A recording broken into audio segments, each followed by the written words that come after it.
ومن يضلل فلا هادي له وأشهد أن لا إله إلا الله وحده لا شريك له وأشهد أن محمدا عبده ورسوله يا أيها الذين آمنوا اتقوا الله حق تقاته ولا تموتن إلا وأنتم مسلمون يا أيها الناس اتقوا ربكم الذي خلقكم من نفس واحدة وخلق منها زوجها وبث منهما رجالا كثيرا ونساء واتقوا الله الذي تساءلون به والأرحام إن الله كان عليكم رقيبا أما بعد. Bon, on va commencer le DAS, Inch'Allah Ta'ala. Donc, je crois que c'est le 35e ou le 36e, je ne sais plus.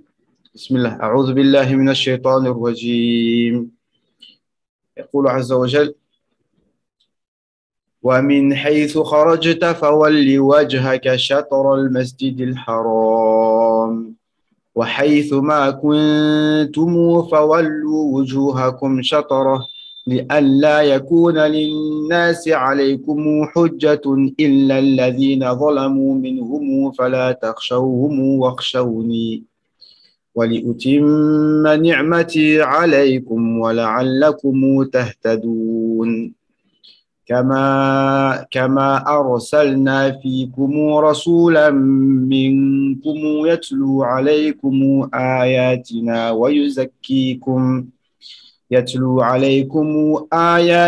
ويزكيكم ويعلمكم الكتاب والحكمة ويعلمكم ما لم تكونوا تعلمون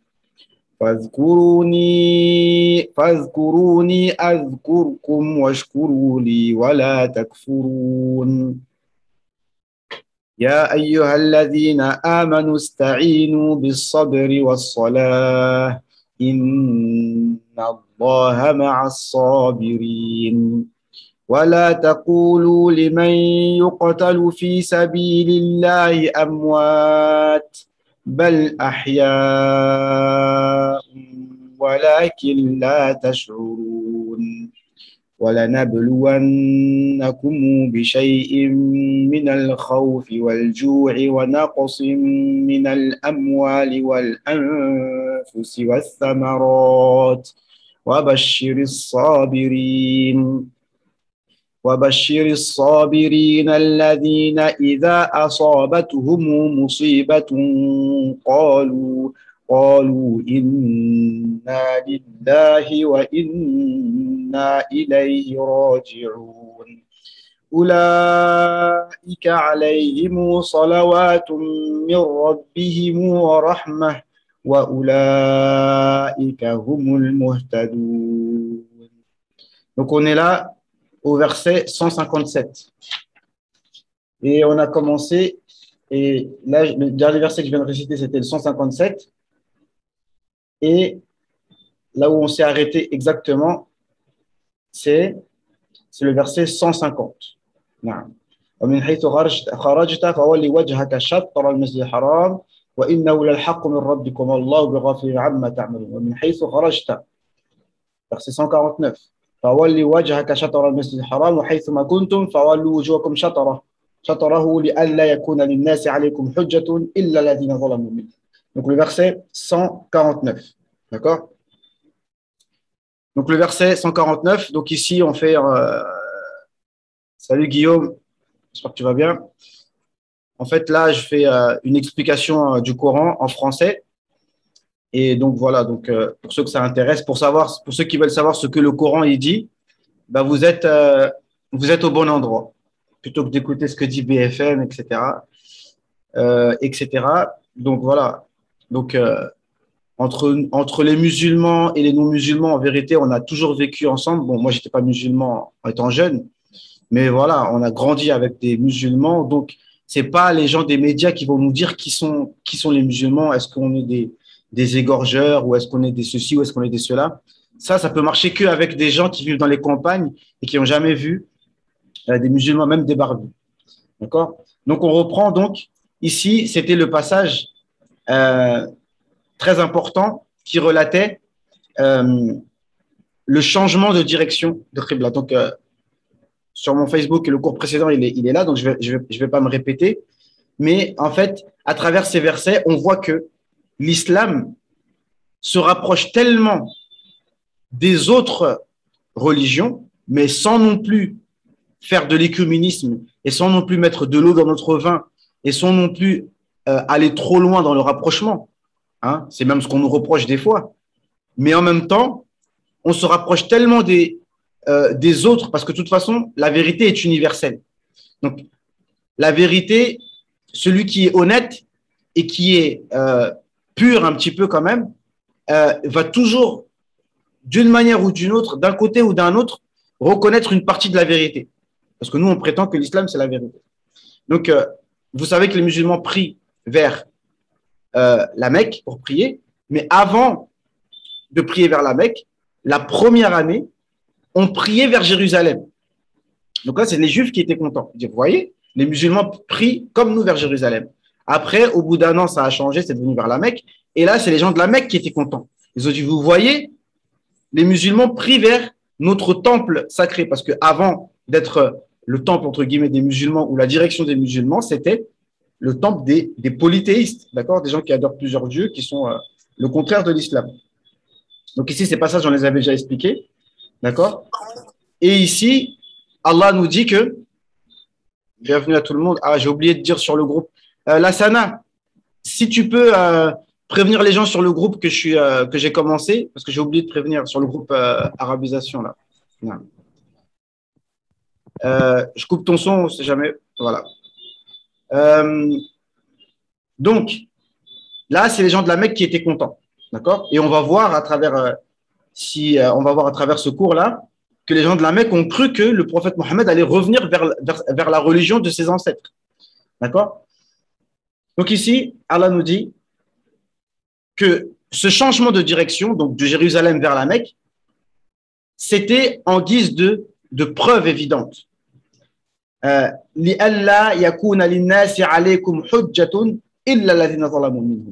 changement de direction, il a été fait pour ne pas qu'il y ait une preuve contre, c'est-à-dire que pour que l'islam ait toutes les preuves et que personne n'ait une preuve contre l'islam, d'accord? Que personne n'ait une preuve contre l'islam. Qu'est-ce que ça veut dire? Ça veut dire que c'est un argument pour les gens du livre, parce que les Nas, donc il faut là s'arrêter sur chaque mot. Ceux qui ont le Coran en français, je vous invite à suivre. Hein. Verset 149, regardez bien.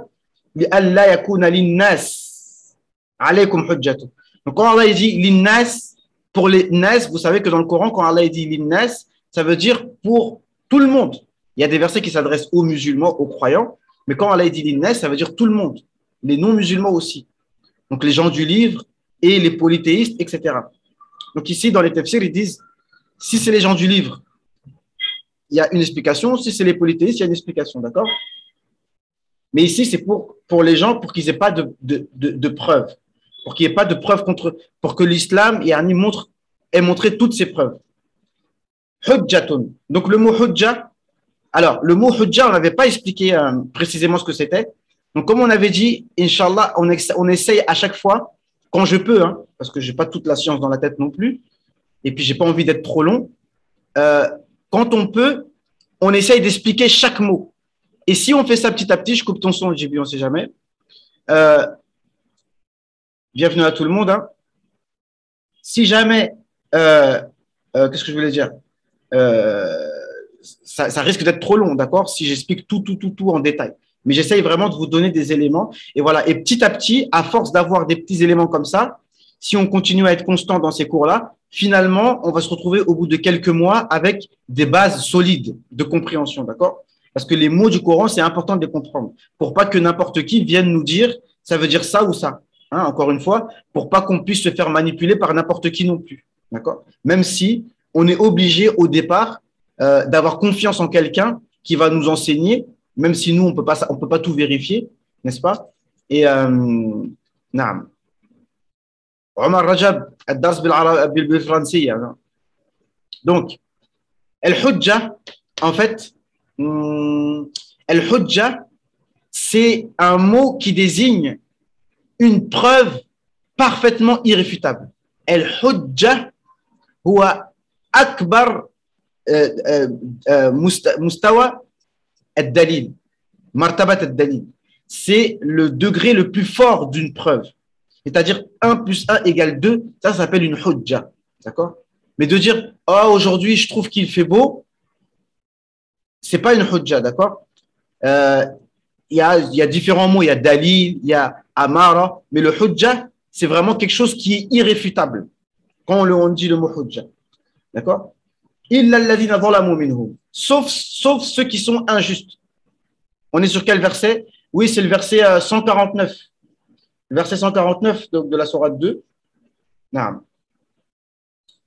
Donc, ici, quand Allah il dit que pour pas que les non-musulmans aient une hujja contre nous, une preuve contre nous, mais eux, en fait, ils n'ont pas de hujja, quelque chose dans le sens qu'on a expliqué. D'accord? Mais c'est juste pour dire que, comme Allah il dit dans le Coran, والذين يحاجون في الله من بعد ما استجيب لهم حجتهم داحضة عند ربهم حجتهم داحضة عند ربهم.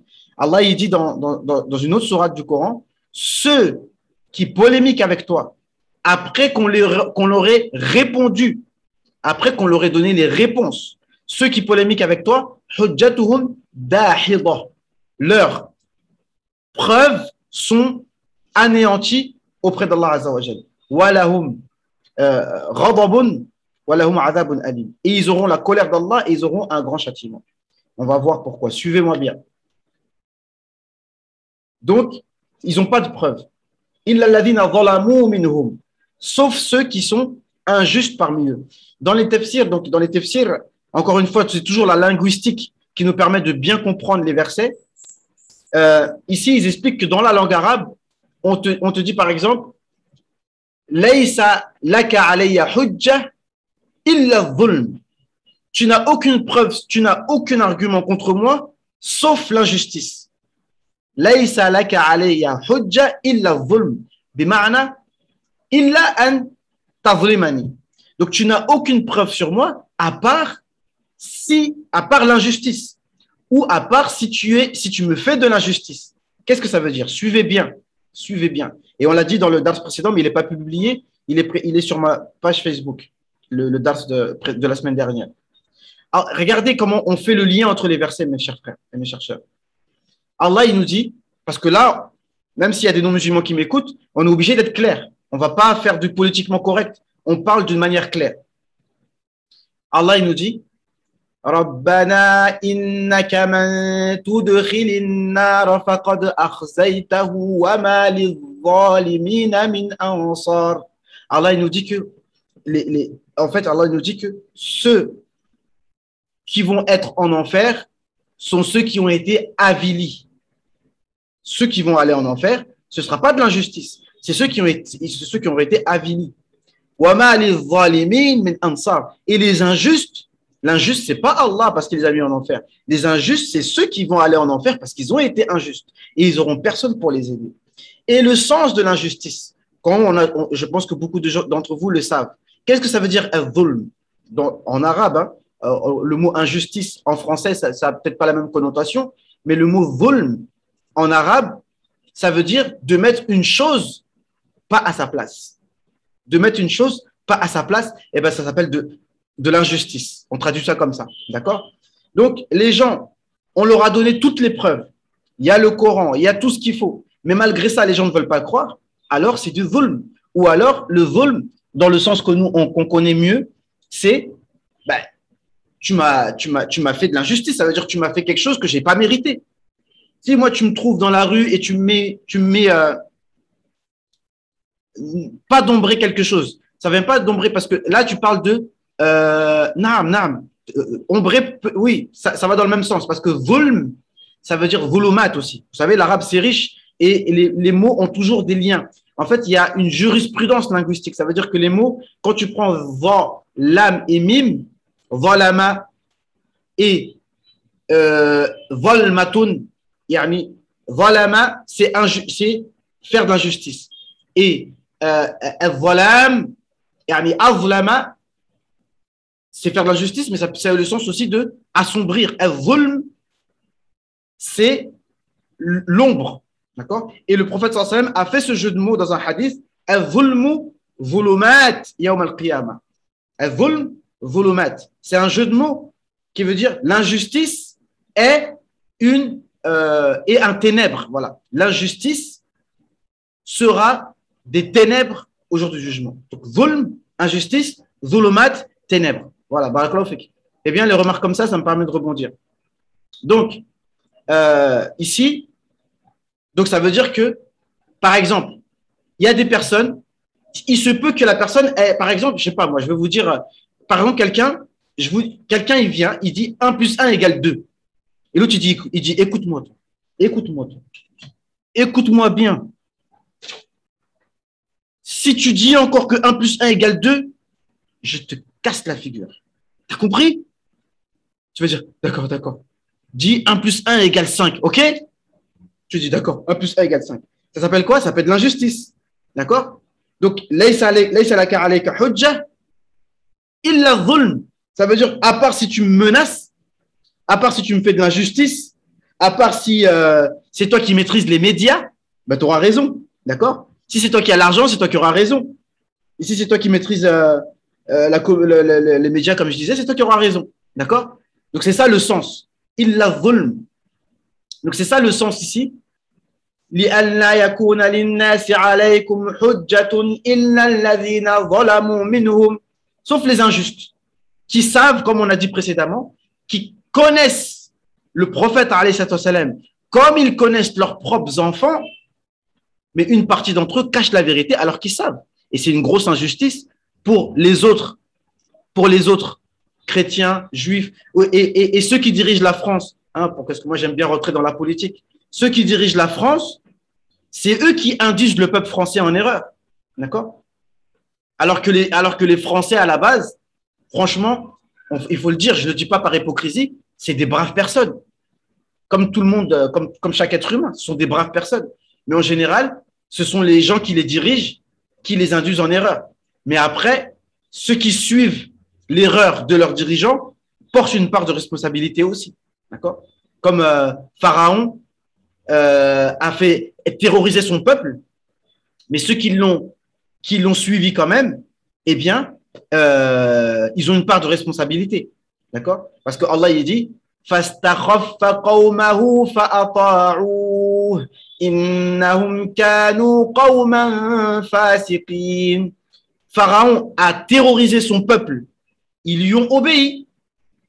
Et ils étaient tous, Pharaon et ceux qui l'ont suivi, des gens pervers, injustes, tout ce que vous voulez. D'accord? Donc, ça veut dire que même les gens qui ont suivi Pharaon, eh ben, ils ont une part de responsabilité. Ils pourront pas s'en sortir en disant « Ah, mais c'est pas de notre faute, c'est Pharaon qui nous a forcés, etc. » Et tous ces sens-là, je pourrais développer sur ça parce que il y a beaucoup de versets qui vont dans ce sens-là, mais on va pas développer.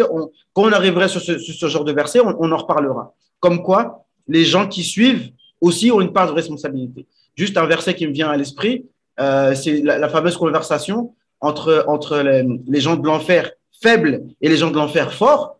Hein, et ils disent, les gens faibles, ils disent وَقَالَ الَّذِينَ اسْتُضْعِفُوا لِلَّذِينَ اسْتَكْبَرُوا لَوْلَا أَنْتُمْ لَكُنَّا مُؤْمِنِينَ. Les gens faibles disent aux forts, c'est à cause de vous, si ce n'était pas vous, on serait croyants. Et les forts, ils vont répondre quoi aux faibles?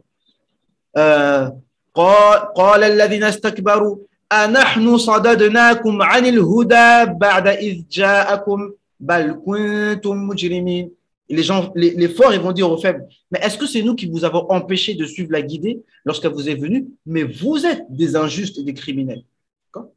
Oui, on vous aurait châtié, on vous aurait torturé, mais au moins, vous ne seriez pas avec nous en enfer, comme d'autres l'ont fait. D'accord? Donc, c'est ça.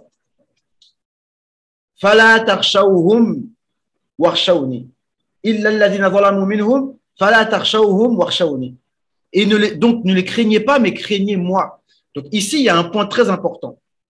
Pour nous, les musulmans, et pour tout être humain, parce qu'il y a des non-musulmans peut-être qui m'écoutent ici, Guillaume sur mon Facebook, un ami d'enfance, dont je n'ai pas eu de nouvelles depuis longtemps d'ailleurs, qui m'écoute. et mes cours sont propagés sur Internet, donc des non-musulmans l'écoutent, même ma mère, elle écoute. Et donc, qu'est-ce que je disais? Je disais quoi? C'est que des fois dans la vie, on doit suivre nos convictions, mais on a peur du regard des autres. C'est pour ça qu'Allah il nous dit, craignez-moi, craignez Allah, mais ne craignez pas les gens. Ou alors ceux qui ne croient pas en Dieu, yani, ne faites pas les choses pour les gens. Voilà encore un message coranique. C'est que Allah a voulu éduquer les compagnons, les musulmans, quoi. C'est une leçon que quand on fait les choses, on ne doit pas craindre les gens. Je répète le contexte. C'est que les musulmans priaient vers Jérusalem. Et j'ai dit dans le dars précédent, bref, je l'ai dit, même que j'ai publié, je crois. Bref, que des fois, oui, dans le changement de la qibla, je l'ai publié ce dars. J'ai dit que, attends, je vais regarder le commentaire après. Les musulmans priaient vers Jérusalem, d'accord? Et pour eux, c'était important. Un peu, on est au Moyen-Âge, n'oubliez pas. Les gens prient vers Jérusalem. Et maintenant, du jour au lendemain, on leur dit, vous priez vers la Mecque. Et les gens, les hypocrites et les gens du livre disent, mais c'est quoi ça? Un jour, on prie à droite, un jour, on prie à gauche, un coup, il leur donne ceci, un coup, il leur donne cela. C'est quoi cette religion? En fait, le prophète Mohammed, il fait ce qu'il veut.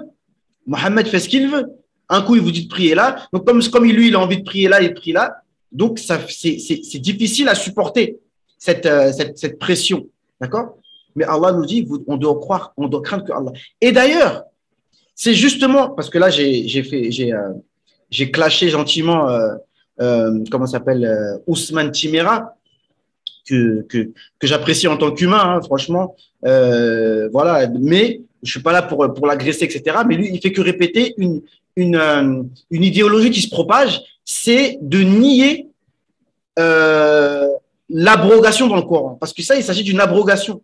Et l'abrogation, oui, c'est dur à assumer. Parce qu'on va dire, attends, un jour on te dit, va à gauche, un jour on te dit, va à droite, un jour on te dit, va tout droit. C'est quoi ça? D'accord? Et c'est exactement ça. Il faut leur répondre au verset. Comment? Il faut leur répondre le verset qui va après, là. Tout à fait, voilà, parce qu'on avait déjà traité de l'abrogation. Enfin, on avait traité c'est le 26e DARS, on avait essayé de répondre à cette question d'abrogation. C'est Allah qui décide ce qu'il veut, tu vois. C'est ça que les gens doivent comprendre, d'accord? Donc, ils ont prié vers la Mecque, donc c'était ça l'épreuve. Donc, c'est pour ça qu'Allah, il dit, فَلَا تَخْشَوْهُمْ وَخْشَوْنِي. نعم, فَلَا تَخْشَوْهُمْ وَخْشَوْنِي. Alors, petite question, rien à voir avec le cours. Est-ce que les personnes qui savent et n'ont pas suivi l'islam rentrent dans les hypocrites mentionnés dans le Coran, ou c'est juste les hypocrites qui se sont dit musulmans qu'ils n'étaient pas? Non, en fait, ici, les hypocrites, c'est ceux qui font semblant d'être musulmans. D'accord? Ils viennent à la mosquée, ils prient avec toi, ils disent salam alaikum, comme s'ils étaient musulmans. En fait, ils ne le sont pas. D'accord? Mais celui qui ne croit pas à l'islam, même s'il sait que c'est vrai, mais s'il dit clairement moi je crois pas, ben lui c'est un mécréant. Au moins lui il est moins pire qu'un hypocrite. Non, il est moins pire qu'un hypocrite. Illa alladhina zalamu minhum fala takhshawhum wakhshawni wa li'utimma ni'mati alaykum wa la'allakum tahtadun. Et pour que je complète mon bienfait sur vous, et que vous soyez guidés. Non. Que je complète mon bienfait sur vous, et que vous soyez guidés. Ici, un point important, ça m'est revenu, alhamdoulilah, c'est que ici, ce qu'on est en train de faire, en fait, je vous ai dit, il faut respecter Cher Google quand même. Parce que Cher Google nous donne les informations mieux qu'un être humain. Qui peut prétendre être plus précis que Wikipédia? Là, vous allez me poser une question et moi, je vais vous dire comme Wikipédia ou même la dame de Samsung là, ou de iPhone, là, comment elle s'appelle là, sur iPhone? Ahmed, les gens d'iPhone, là, il s'appelle comment votre robot là? Il s'appelle comment? Siri, voilà. Qui peut prétendre être plus précis que Siri? Et tu me demandes une information, clac, je te réponds, impossible. Au niveau des informations, Google, Internet, c'est la classe. Mais la limite de Google et d'Internet et des livres, c'est quoi? C'est que même si je vous donne des informations ici à travers Internet, je ne peux pas vous mettre en travaux pratiques. Et les travaux pratiques, mes frères, wallah, c'est très important. Alors, il y a une vidéo qu'on m'a envoyée magnifique de 3 minutes. En fait, c'est un taliban qui parle. Alors, écoutez bien ça. Tout ça pour dire, pour pas que je me perde, que le fait de ne pas avoir peur du regard des gens, là, c'est une parole que je vous dis sur YouTube. C'est facile à dire. Tout le monde peut le dire. Et vous allez vous dire, ah, le frère Abou Muslim, masha'Allah. Donc, ça veut dire que s'il le dit, ça veut dire qu'il n'a pas peur du regard des gens. Mais non, ça, c'est que des paroles, c'est que des informations. Ce qu'il faut, c'est des travaux pratiques. C'est-à-dire qu'on va se retrouver dans une situation. C'est-à-dire que si moi, maintenant, je suis votre éducateur, si je suis votre éducateur, je vais faire exprès de vous mettre dans une situation où vous devrez choisir entre obéir aux instructions ou alors subir le regard des gens. Vous voyez un petit peu? Et là, ça va être difficile. Et là, je veux voir comment vous allez réagir. Est-ce que vous allez hésiter? Est-ce que vous allez pas du tout hésiter? Est-ce que ce sera moitié-moitié? Et c'est ça qui s'est passé avec le changement de la qibla. Il y en a, il faut savoir qu'il y en a qui ont quitté l'islam à cause de ça, à cause du changement de la qibla. Comme il y en a qui ont quitté l'islam à cause de l'Isra wal Mi'raj, l'ascension nocturne. Lorsqu'on leur a dit que le prophète sallallahu alayhi wa sallam est parti en l'espace de quelques instants jusqu'à Jérusalem à plusieurs kilomètres et après il est monté au ciel, il est revenu en l'espace de quelques minutes dans notre calcul. Je dis non, là c'est trop. Alors qu'Abu Bakr Siddiq, il a dit, s'il l'a dit, c'est vrai. Donc vous voyez, donc les travaux pratiques. Qu'est-ce qu'il a dit le taliban? Il a dit, il y a un docteur en charia, en théologie islamique. À l'époque, je ne sais pas de quoi il parlait exactement, mais il parlait des talibans. Il disait oui, en fait, il disait aux Américains, il faut les dégommer, etc. Bref, il pensait que jamais les talibans allaient pouvoir résister aux Américains. Pourtant, il a un doctorat en charia. Mais eux, les talibans, comme eux, ils sont avec Allah, comme on a dit, voilà, c'est des soufis, mais pareil, soufis, moi je répète ça tout le temps, mais c'est pas le but de dire, moi je suis un soufi, je suis le meilleur. Lève-toi au Fajr, fais au moins 2 rak'at avant le Fajr, et là tu seras un soufi déjà. Mais si c'est pour dire je suis soufi, pour être soufi, ça sert à rien, absolument à rien. Donc, ils ont dit, nous, même si on n'a pas toute cette science que vous avez, mais nous, on est avec Allah Azza wa Jal, on fait du zikr, etc., en pratique.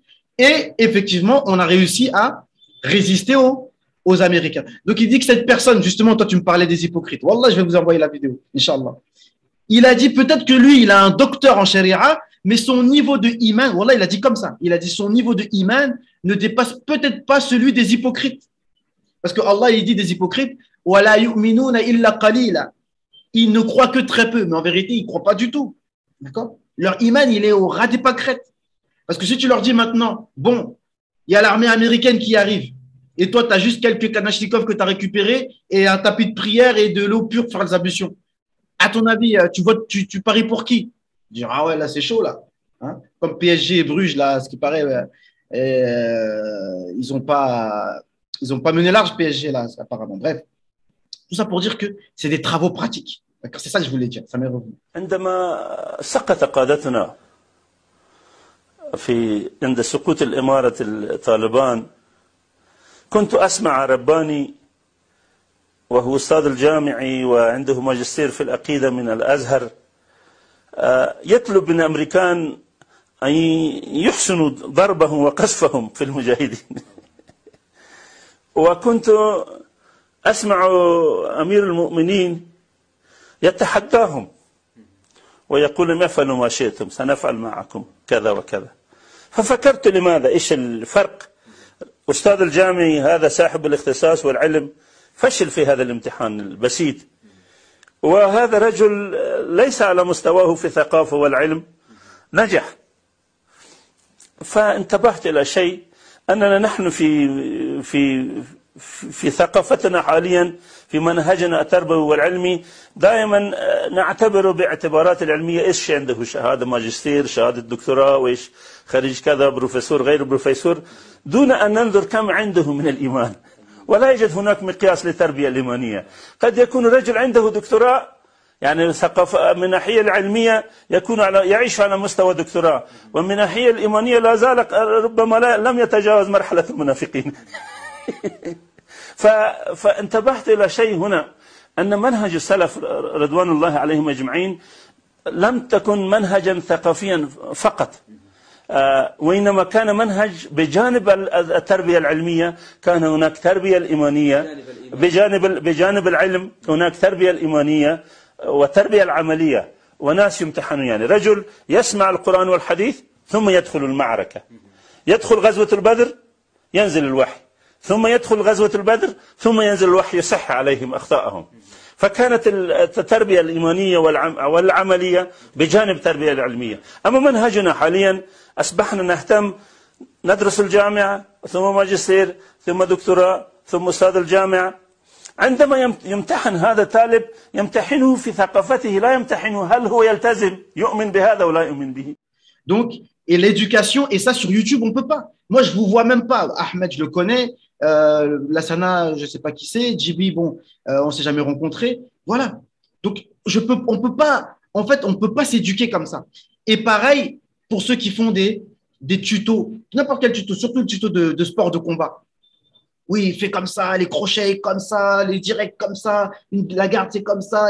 Oui, mais si tu n'as pas l'élève devant toi et tu vois comment lui, il reproduit le geste, tu ne peux pas, tu peux pas apprendre comme ça. Vous comprenez ce que je veux dire? Donc, c'est pour ça que l'éducation se fait avec les travaux pratiques, c'est-à-dire là, avec ce qu'on appelle la sohba, la compagnie. Vous voyez? Et ici, et comme la bataille de Badr, il a expliqué le taliban à la bataille de Badr, voilà, il y a eu des paroles avant, il y a eu la bataille en tant que telle, il y a eu l'aide d'Allah Azza wa Jal, ensuite il y a eu l'après, ensuite il y a eu la bataille de Uhud, ils ont perdu à cause de leur désobéissance, donc c'était une leçon et après ça continue, ça continue. Vous voyez? C'est des travaux pratiques, c'est pas que des informations. Voilà, ça m'est revenu. Alors, sur Zoom, il reste 10 minutes, mais bon, on a parlé 40 minutes, alors ça suffit. On lit les mérites des bonnes actions pour que vienne en nous la motivation et l'envie sincère de pratiquer la religion complète, tout simplement. Ça, c'est un principe que le frère vient de dire encore une fois, du teblir. Mais excusez-moi si je répète à chaque fois ce mot, mais désolé pour ceux que ça agace, mais nous, c'est notre méthodologie. Mais en vérité, c'est la méthodologie de l'islam. C'est-à-dire que l'islam, le Coran, c'est comme de l'eau qui te nourrit tout le temps. C'est comme la nourriture. Est-ce qu'on se lasse de manger? Est-ce qu'on se dit, toute la semaine, moi, je ne mange pas, c'est bon, toujours manger, manger. Non, on en a besoin, d'accord, pour pratiquer. Donc, et si nous, on croit que c'est seulement des informations qui vont nous permettre de faire les choses, on se trompe. Il faut toujours nourrir cette motivation. Et le soufisme, c'est ça. Appelez ça comme vous voulez. C'est-à-dire, c'est de la motivation. Je répète encore une fois, adorer Allah comme si tu le voyais. Car si tu ne le vois pas, lui, il te voit. Donc, comment tu vas faire pour adorer Allah Azza wa Jal comme si tu le voyais? Il faut se rappeler tout le temps que si tu fais ça, tu auras ça. Qu'au dernier tiers de la nuit, Allah Azza wa Jal descend et qui demande, et qui est-ce qui me demande quelque chose, je lui donne. Qui est-ce qui me demande pardon, je lui pardonne. Si on ne se répète pas ça, eh ben, on ne se lèvera jamais au dernier tiers de la nuit lorsque le sommeil il est tellement sucré. D'accord? Et si on ne se réveille pas au dernier tiers de la nuit, wallah, franchement, là, on peut le dire, on n'aboutira à rien dans notre vie. À rien. Wallah al-azim. Notre vie de couple, ça ne marchera pas. L'éducation de nos enfants, ça ne marchera pas. Notre dunya, ça ne marchera pas si on ne se lève pas la nuit. Ça, par contre, c'est une garantie. Et si par malheur, tout roule pour toi, alors que tu n'es pas bien avec Allah, ça, c'est un gros mauvais signe. C'est un grand mauvais signe. Parce que Allah, il a envie de te laisser partir dans ton égarement. Mais quand Allah veut que tu reviennes vers lui, il fait que ta vie n'est pas bien jusqu'à ce que tu cherches à revenir vers Allah. Et quand tu reviens vers Allah, tu seras bien. Avec ou sans dunya. D'accord? Donc, on termine vite fait. Il reste 7 minutes. Comme ça, je ne vais pas recommencer. En plus, là, tu as parlé de répétition. Tu as vu le verset que tu viens de lire là? Ouais. Pour les items. C'est quoi le verset que tu avais lu? Lequel? Il y a ni'ma, je crois, dedans. Naam. Pour compléter mon bienfait sur vous. Naam. Ben, là, une répétition, comme Allah subhanahu wa ta'ala a dit au Ben Israël, tu vois? Ouais, tout à fait. Il avait dit et après, il enchaîne sur le fait d'avoir envoyé un messager comme il avait envoyé. Barakallahu fik. Ça, c'est des bonnes remarques qui vont dans le sens parce que ni'ma, il faut bien s'habituer. Quand on lit le Coran, on s'habitue bien au terme pour relier les choses. Alors, relier les choses, faire attention, ne pas dire des choses qu'on ne maîtrise pas, mais on relie les choses. Parce que quand Allah il parle de ni'mati alaykum, écoutez bien, c'est que, comme vous savez, ça ressemble au verset qui dit Al-yawma akmaltu lakum dinakum wa atmamtu alaykum ni'mati. Aujourd'hui, j'ai complété votre religion et j'ai complété mon bienfait sur vous. D'accord? Ici, c'est quelque chose qui montre que c'est le dernier message. D'accord? Le dernier message. Ni'mati alaykum, ça veut dire que c'est le bienfait final. D'accord? Que ça veut dire que là, après, il n'y a plus rien. Donc, le fait que on s'est passé de Jérusalem vers la Mecque qui était encore sous le contrôle des polythéistes, mais après, la Mecque a été libérée des polythéistes. Et donc, la Mecque, maintenant, c'est la complétion, c'est le droit chemin, comme on a dit précédemment. Et on prie vers la Kaaba. Et en plus, géographiquement, géologiquement, la Mecque, c'est vraiment le centre, l'épicentre de la terre. Et la Kaaba céleste, elle est au-dessus de la Mecque. Mais c'était le premier temple aussi, je ne sais pas si tu en as parlé, parce que moi je n'étais pas là. Premier, ouais, on en avait parlé, on avait fait un dars sur la Kaaba entier. Et c'est le premier temple. Et après, il y a d'autres versets dans Ali Imran qui disent que le premier temple qui a été fait pour les gens, c'est celle de Mecca. Pour revenir juste à la source, quand on est juste. Donc ici, Allah il nous dit comme nous avons envoyé un prophète parmi vous qui vous récite les versets et qui vous purifie. On avait déjà vu que Ibrahim, lui, quand il parlait, il avait mis la science avant la purification. Mais ici, la purification avant la science. Et la purification, c'est ce dont on a parlé, avec les travaux pratiques. C'est pas parce que la purification, il y a de la théorie. Le soufisme a été mis par écrit.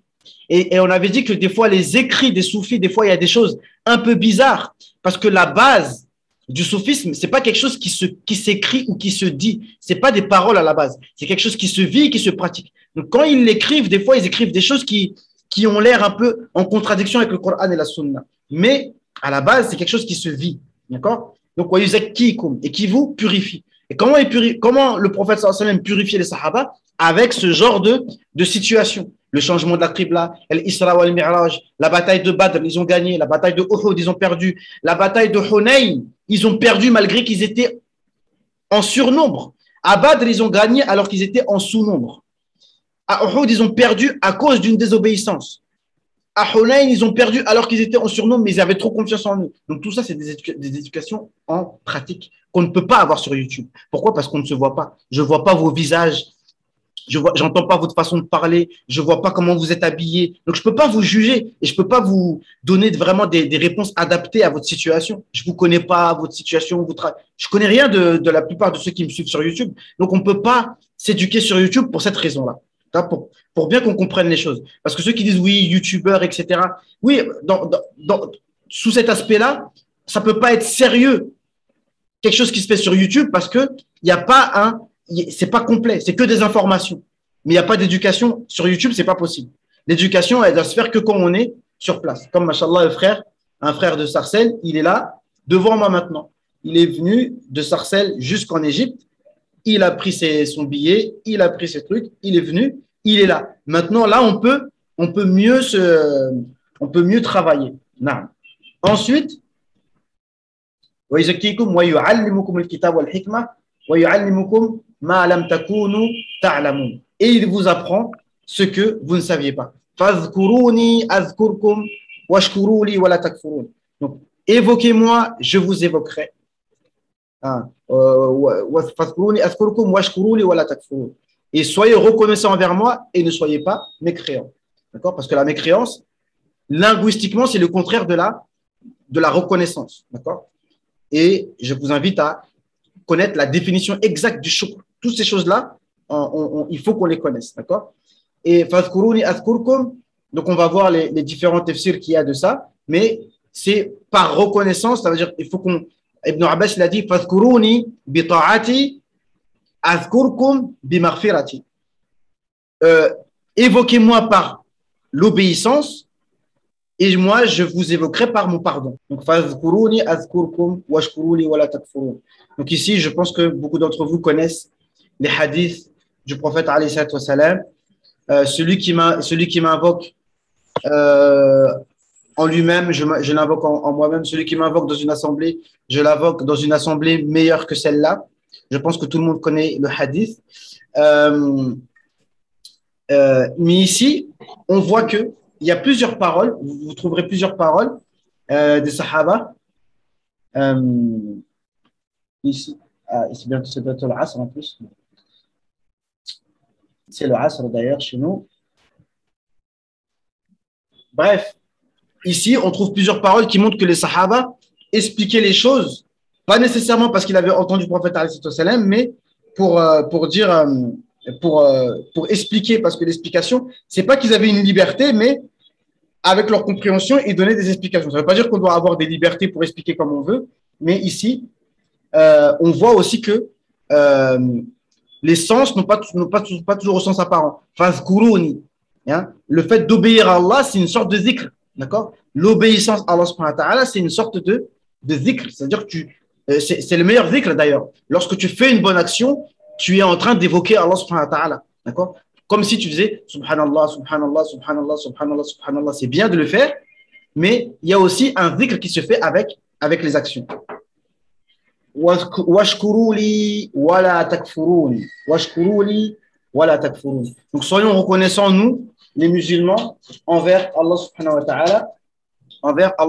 ta'ala, pour le bienfait qu'il a envoyé un prophète, qui nous a envoyé un prophète. Ça, c'est un grand bienfait.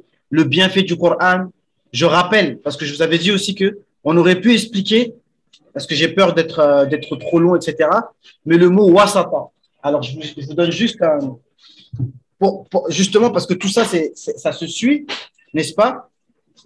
Quand Allah nous a, parce qu'il faut suivre les passages d'avant, parce que là, on part un peu dans tous les sens, mais les versets, quand on est concentré sur les versets, il y a une cohérence. Hein, les versets juste avant, ils nous disent que nous sommes une communauté.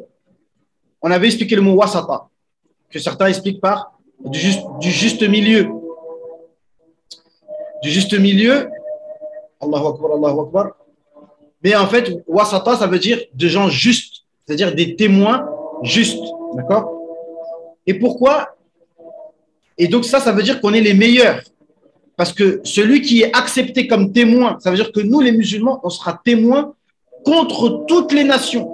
On serait témoins pour les prophètes. Comme quoi ils ont transmis le message. D'accord? Donc, ça veut dire qu'on est les meilleurs. Donc, c'est une preuve que nous sommes la meilleure communauté. D'accord? Et que, par la grâce du Coran, on peut être témoin pour les gens.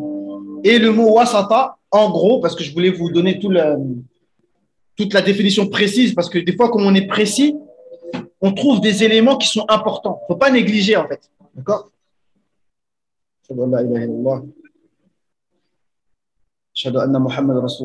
Donc, wasat. Effectivement, wasat, ça veut dire le milieu, textuellement. Mais qui dit milieu, ça veut dire qu'il y a deux extrêmes. Comme la générosité, c'est un extrême entre والذين إذا أنفقوا لم يسرفوا ولم يقتروا. C'est-à-dire que quand tu dépenses ton argent, ni tu dépenses trop, parce que c'est pas bon non plus, et ni tu es trop avare.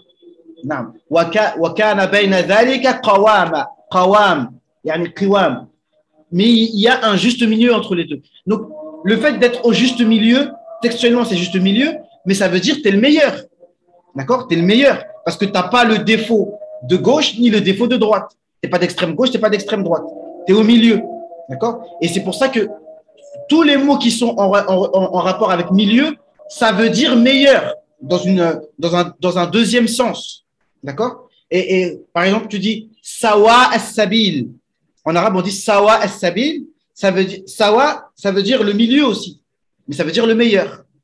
Qu'on peut dire, on dit al-nasafa, al-insaf. Al-insaf, ça veut dire être, comment on dit? Être juste, en fait. C'est-à-dire quelqu'un qui est honnête intellectuellement. Par exemple, quelqu'un, il dit par exemple, ouais, mais vous les musulmans aussi, vous aussi, vous avez des défauts. Tu dis, oui, c'est vrai. Ça s'appelle El-Insaf. Et Insaf, ça vient de Nis, c'est-à-dire la moitié. Donc, tout ce qui est en rapport avec la moitié, eh bien, ça veut dire que c'est le meilleur. Alors, écoutez, il y a ici un tafsir d'un grand linguiste qui a montré le sens vraiment du mot wasat. Et en fait, subhanallah, des fois, dans certains ouvrages, quelque chose que tu trouves en 3 pages, tu le trouves écrit en quelques lignes parce que c'est des gens qui ont vraiment bu la science. Et donc ici, il t'explique, c'est court, wasatan, khiyaran, udulan, muzakkina bil ilmi wal amal. Donc ça veut dire les meilleurs et les justes, qui sont justes pour témoigner. Muzakkin bil ilmi wal amal. Ils sont validés par leur connaissance et par leur pratique. Les deux. Ce qu'on n'apprend pas quand on fait un doctorat en charia. Quand tu fais un doctorat en charia, on te juge sur tes connaissances. On ne te juge pas sur tes prières à l'heure, etc. ويستوي فيه المذكر والمؤنث وإنما كان الخيار وسطا لأن الخلل إنما يتسرب إلى الأطراف. Le meilleur, on l'appelle wasat parce que le défaut, il est sur les extrêmes. وتبقى الأوساط محمية. Et le milieu, il reste préservé. وقد رمق أبو تمام سماء هذا المعنى. Il dit, il y a un poète qui a vraiment percé le mystère de ce sens, ou qui a percé le sens, qui a vraiment visé au mille de ce sens dans un vers de poésie. Écoutez bien, donc là ça rentre. Pareil, en mode francophone, il y a des choses malheureusement qu'on ne peut pas, on peut pas goûter, quoi, mais on essaye. D'accord? Ici, il dit, écoutez bien. كانت هي الوسط المحمية فاكتنفت. كانت هي الوسط المحمية فاكتنفت. Donc apparemment, il parle d'une femme. D'accord? Il parle d'une femme qui était vraiment la meilleure. Et il l'a décrit comme wasata. كانت هي الوسط المحمية. Elle était préservée. فاكتنفت. Et à un moment, elle a dévié. فاكتنفت بها الحوادث حتى أصبحت طرفا. Et donc, les situations de la vie l'ont fait dévier jusqu'à ce qu'elle est devenue taraf, qui veut dire extrême. En arabe, les extrêmes, on appelle ça soit tafrit ou ifrat. Tafrit, c'est la négligence dans l'excès, et ifrat, la négligence dans la négligence. D'accord? Dans l'autre sens. Vous voyez un petit peu? Donc ici, pour remercier Allah subhanahu wa ta'ala, qui nous ait fait la meilleure communauté, qui nous a envoyé le meilleur prophète, d'accord, et qui nous a mis dans la bonne direction de la qibla d'Ibrahim. Donc pour tout cela, on doit remercier Allah subhanahu wa ta'ala.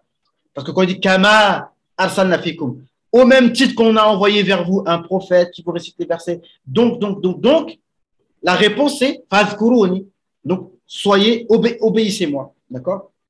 Washkuruli wa la takfurun. Ensuite, Allah il nous dit quoi? Ya ayyuhalladhina amanu ista'inu bis-sabri was-salah inna Allaha ma'as sabirin. Oh, vous les croyants, cherchez refuge dans la patience et dans la prière, car Allah est avec les patients. Ils nous disent, écoutez bien, quelle est la cause de révélation de ce verset? Pourquoi Allah a révélé ce verset? Vous savez pourquoi?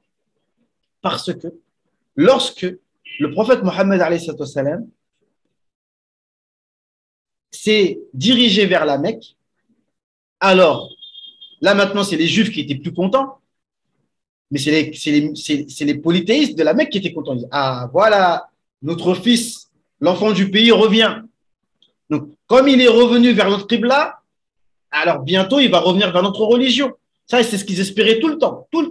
Ils espéraient qu'il revienne vers la religion de ses ancêtres. Mais comme on a dit, l'islam tend la main vers tout le monde, mais une main ferme, hein, c'est pas pour dire moi je vais venir et je vais devenir comme toi, non. Mais voilà. Et donc ils ont cru qu'il allait revenir vers leur religion. Et Allah révèle ce verset. Ista'inu bis-sabri was-salah, inna Allaha ma'as sabirin. Cherchez refuge dans la patience et dans la prière. Pareil, la patience, toutes ces notions-là, on doit vraiment les étudier à part, dans les livres de Akhlaq. Ça, encore une fois, en théorie et en pratique. Sur YouTube, on ne peut pas faire la pratique. C'est la seule différence. Donc, YouTube, ça nous sert à créer des liens pour que des vrais liens se créent. Moi, c'est à ça que je vous invite. Il faut qu'on se voit dans la vraie vie. Là, YouTube, c'est un moyen. On prend des informations, mais il ne faut jamais croire que c'est avec YouTube que tu peux avoir le ilm dans le sens islamique du terme. Parce que le ilm dans le sens islamique du terme, c'est al-ilm al-amal. Al-ilm bimafhoum al-islami huwa al-ilm al-amal. Ilm bila amal laysa ilman fi al-urf al-islami. La science sans l'action, ce n'est pas du ilm dans l'islam. Ce n'est pas de la science. D'accord?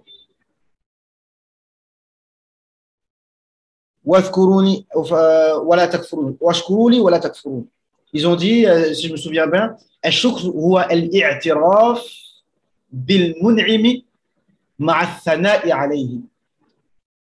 shukr, c'est quoi? C'est le fait de reconnaître le bienfait de celui qui t'a donné quelque chose, et le fait de le glorifier, de le dire par la langue. Donc, tu reconnais par ton cœur et tu le dis par la langue. Ensuite, Allah nous dit وَلَا تَقُولُوا لِمَنْ يُقْتَلُ فِي سَبِيلِ اللَّهِ أَمْوَاتٌ بَلْ أَحْيَاءٌ وَلَكِنْ لَا تَشْعُرُونَ. Et ne dites pas que ceux qui sont morts fi sabilillah sont morts, mais ils sont vivants, mais vous ne vous en rendez pas compte. Parce que les gens disaient, un tel est mort à Badr, un tel est mort à Uhud, un tel est mort, un tel est mort, mais Allah les a rectifiés pour dire qu'ils ne sont pas morts. D'accord? Vous, les mécréants, vous êtes morts, mais eux, ils ne sont pas morts, les shuhada, parce qu'ils sont, comme il est dit dans des récits authentiques, leur âme est dans des oiseaux verts au paradis et ils mangent des bienfaits du paradis. Donc certains vont dire, oui, mais les autres, ça veut dire que les autres qui sont morts, c'est pas qu'ils sont morts, mais eux, ils n'ont pas ce que les shuhada, ils ont, de profiter, de manger des bienfaits du paradis, etc. Ils ont des bienfaits, mais pas comme les shuhada.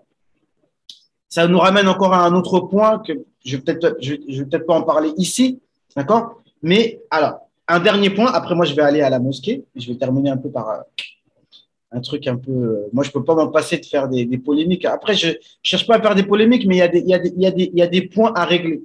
Parce que dans le même sens de ce que je disais, d'accord, que l'islam, c'est la vérité. Donc, n'importe quelle autre religion que l'islam va toujours trouver une part de vérité dans l'islam. On a prié vers Jérusalem, les Juifs étaient contents. On a prié vers la Mecque au début, les polythéistes étaient contents. Ici, Allah Azza wa Jal nous dit, ne pensez pas que ceux qui sont morts, fils abilillah, sont morts, mais ils sont vivants. D'accord? Et donc ça, c'est comme une sorte de respect vis-à-vis de ceux qui sont morts, fils abilillah, et un honneur qu'Allah il a fait. Tu ne dis pas il est mort. D'ailleurs, même le prophète sallallahu alayhi wa sallam, moi personnellement, je n'aime pas dire le prophète sallallahu alayhi wa sallam, quand il est mort, il est mort. Tu sais, quand tu dis il est mort, tu sais, c'est comme si tu dis voilà, c'est un squelette dans sa tombe. Non. Tu dis il est parti rejoindre Allah subhanahu wa ta'ala, et puis d'ailleurs, il n'est pas mort. Et puis en plus, Allah interdit à la terre de manger le corps des prophètes et de certains gens pieux, d'accord, pour montrer que c'est pas parce que même si vous voyez un corps en décomposition, ou si vous ouvrez une tombe et vous voyez des squelettes, par exemple, vous dites ah, ça y est, khalas, ça y est, c'est terminé pour lui. Non, c'est pas comme ça. C'est pas terminé.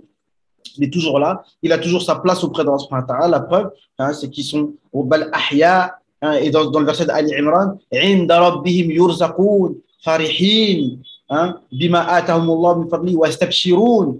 Alors écoutez, dans Ali Imran, Allah il dit les gens qui meurent, fi sabilillah, ils auraient voulu revenir dans ce monde pour dire aux autres, si vous saviez ce qu'on a comme récompense, les gars, n'ayez pas peur, etc. Continuez sur le chemin. Donc Allah, en fait, a transmis le message. Et maintenant, dans le Coran, on sait maintenant ce que les gens qui sont morts fi sabilillah, ils ont dit. Et nous, maintenant, on le sait. Qui sont tellement contents de ce qu'ils ont. Et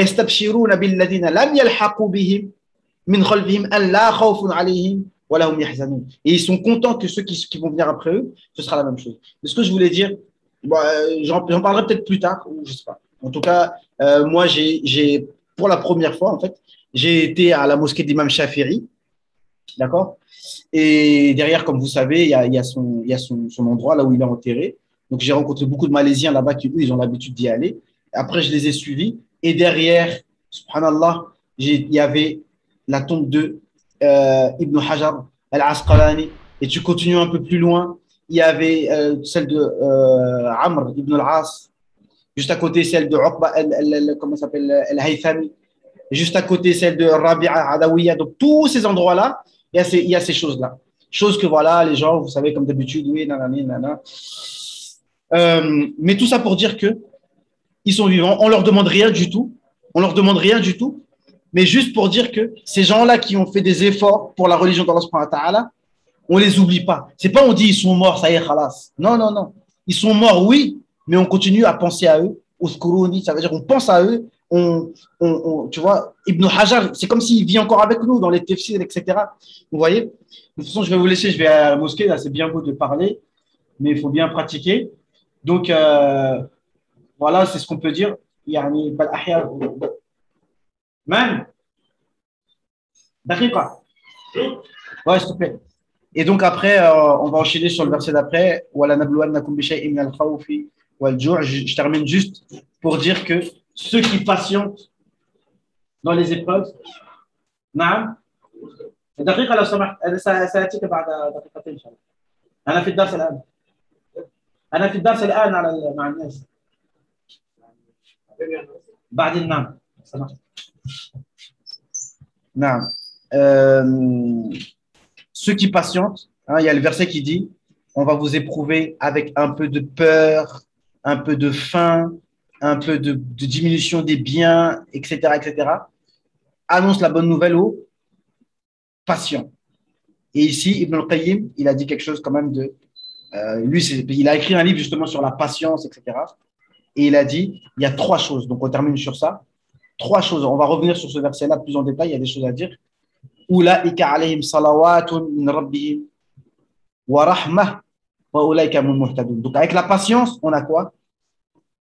Salawat min rabbihim, ça veut dire le pardon de notre Seigneur. Ça c'est la première chose. Salawat min rabbihim wa rahma. Attendez, je ne sais pas de bêtises. Est-ce qu'il avait dit quelque chose? Wa rahma. Non, rahma c'est que tu n'as pas la colère d'Allah subhanahu wa ta'ala. Wa ulaika hum muhtadun. Et c'est eux qui sont bien guidés. Et la guider, c'est la meilleure des choses. Hein. D'avoir la guider. C'est ce qu'on cherche, en fait. D'accord? Donc, je vous laisse, Inch'Allah Ta'ala. Et comme d'habitude, on se tient au courant. Mais je vous invite, hein, je vous encourage, communiquons ensemble. Hein. Moi, ça me gêne un peu de pas avoir vos retours. Si vous avez des questions, des remarques, des propositions, d'accord? Il y a des questions que, comme ça, il faut que je fasse des vidéos courtes aussi de temps en temps parce qu'à chaque fois, je fais des vidéos de 40 minutes. Même moi, ça me. Voilà, on n'a pas que ça à faire non plus, hein, de rester sur Internet à regarder des vidéos. Hein. Michel, ça, c'est mon cousin qui est là. Et là, je vous dis, comme il disait PPDA, vous pouvez retourner à une activité normale. Laissez vos téléphones, laissez vos choses. Moi, je vais prier, Inch'Allah. Retournons à une activité normale, retrouvons les gens qu'on aime, vivons dans la vraie vie, c'est ça le but. Donc je vous laisse, Inch'Allah Ta'ala, et on se dit à samedi prochain, donc à 14h normalement, pour continuer les explications du Coran. Et on se tient au courant si vous voulez savoir tous les programmes qu'il y a. De toute façon, on est ensemble, Inch'Allah.